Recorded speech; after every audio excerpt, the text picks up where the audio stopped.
Hey guys, this is a follow-up video to our video from yesterday where we were looking at the social changes taking place during the late 19th century. And we talked about what American life was like. You know, we had urbanization and industrialization and immigration going on and nativism and all kinds of stuff.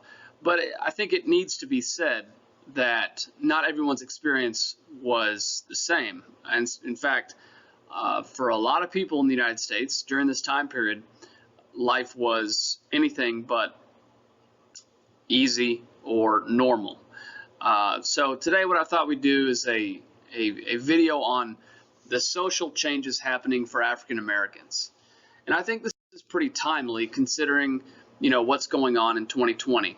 And we have Black Lives Matter and the protests in the streets across the United States, most notably right now in Portland.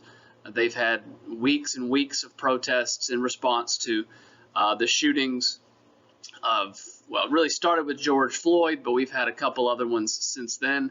And really this movement has been going on for the past few years in response to the relationship between police and mostly African-American men, but also some African-American women like Breonna Taylor. And so I just want to say before we get started here that I'm not trying to express any kind of political opinion or my support for Black Lives Matter, or I'm not saying that I don't support Black Lives Matter. What I'm trying to do with this video is, you know, we're going to be studying the context of racial tension in the United States. Why is race, ethnicity, the color of our skin such a big deal in our country? And it's because of our history. And so we're going to try to understand that history a little bit more deeply so that we can have more productive conversations about relationships between ethnicities and race and police and all that kind of stuff. So just a disclaimer before we get started. So let's jump right in. We have a long history with racial, sorry for the bell going off. There we go. We have a long history in the United States of tension, and that's because slavery was a part of the American economy for 250 years, all the way back 400 years ago to the year 1619, when the first slaves arrived in North America, and they were used for free labor. They would arrive on ships packed into these ships like this, side to side, sometimes on top of each other.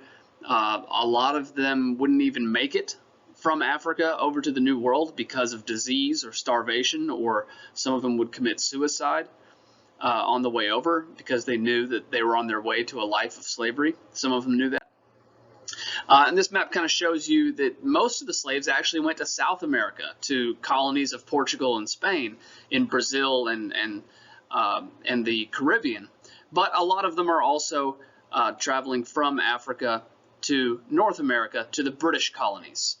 And this is before the United States is an independent country. So they would arrive in the New World and they would be advertised just like any other property would be advertised. You can see this. This is a real advertisement from 1823. That's less than 200 years ago in the United States. And so then they would be sold on the auction block like this. A lot of times families would be separated. A wife would be sold to one family or plantation, then the husband would be sold to another, and the kids would be sold to all other different farms. And so families would be separated and they would never see each other again. This is one of the most horrific parts of slavery.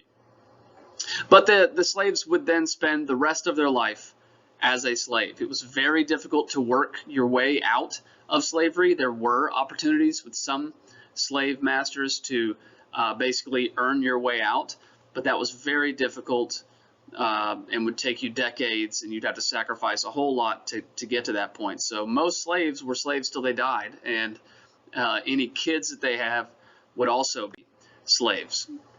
Any kind of rebellion or trying to run away would result in punishment like this. You got the man on the left wearing a punishment necklace, and the guy on the right obviously has been beaten to within an inch of his life.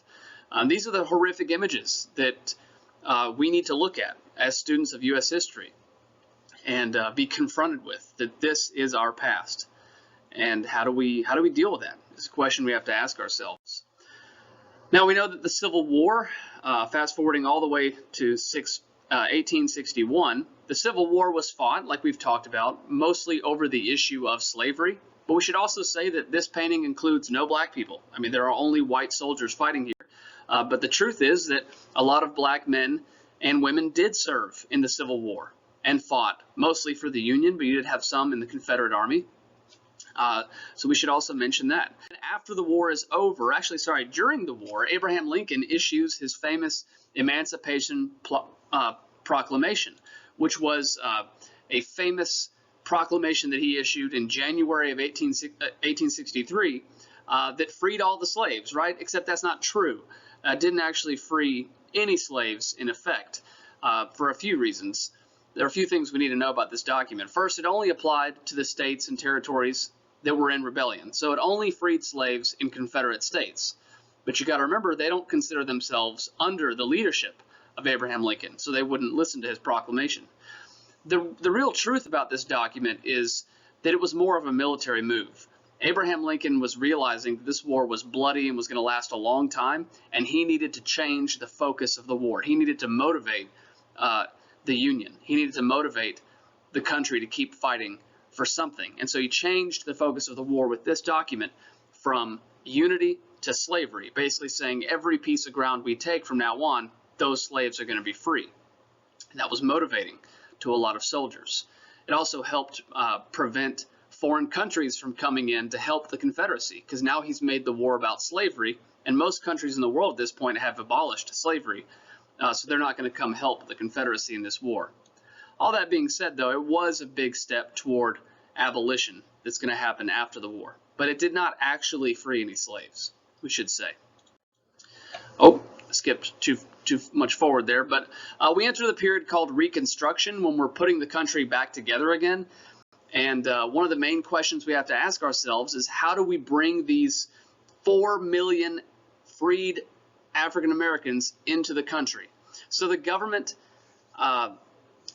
passed 3 amendments that we call the Reconstruction Amendments. The 13th Amendment officially abolished slavery. Neither slavery nor involuntary servitude, except as a punishment for a crime whereof the party shall have been duly convicted, shall exist within the United States or any place subject to their jurisdiction. It abolished slavery. The 14th Amendment provided citizenship and equality under the law, and the 15th Amendment gave former male slaves the right to vote. Now, we would think, all right, that solves it. This is law now, so now African Americans have to be treated equally. Unfortunately, that wasn't the case. Immediately, the South starts to pass these laws called black codes that were intended to limit African Americans' freedoms. You have some examples right there. It just forced them to do things that other citizens didn't have to do, and making it very hard for them to just live their lives as free Americans. They're also going to face terrorism from groups like the Ku Klux Klan. On the left, those are kind of the early uniforms they would wear, and on the right, that's more what they would wear in the 1920s and on. They're also dealing with sharecropping. This was a system where you basically work on the land. You're not a slave, but you are so in debt to the person who owns the land that you get trapped in a cycle of poverty, and you can't leave. So sharecropping basically becomes slavery by another name. The election of Rutherford B. Hayes in 1877 ends Reconstruction. They make this deal that basically removes all Union troops out of the South. And so those amendments that were supposed to give the rights to African Americans are no longer going to be enforced by soldiers. And so those soldiers leave, and the South immediately returns to a place of persecuting blacks and treating them like slaves. And so, you know, while we talked about urbanization and industrialization and immigration is kind of what Americans are, what their experience is like and the social changes they're going through, for African Americans, their experience is very different. For African Americans, they're experiencing disenfranchisement. They are supposed to have voting rights, but they don't, because the governments in the South especially keep putting barriers in the way to keep black people from voting, with all these different restrictions that keep them away from polling locations and make it very difficult for them to legally vote. They're facing all kinds of violence, lynchings. They're being attacked by the KKK. Their property's being set on fire. They're facing Jim Crow laws, which are basically black codes that become the law of the land. Think, a little bit later we get separate bathrooms that are, you have bathrooms that are labeled white bathrooms and bathrooms that are labeled colored bathrooms. We don't use the word colored, but that's the word that they used with Jim Crow laws. They're experiencing unbelievable discrimination across American society during this time period and moving forward. But deeper than that is the dehumanization that they're experiencing. They are being treated like they are less human than the white members of American society. And that is truly the saddest part of all this, is that human beings who deserved dignity and equality and justice and liberty were given none of those things. And that kind of explains why there's so much anger and tension. 150 years later, it's still a huge part of our society. And it all starts in this time period after the Civil War, when they were supposed to get equality, they were supposed to get liberty, they were supposed to get equal treatment under the law, but they didn't. And so the question we're faced with is, how much further do we have to go?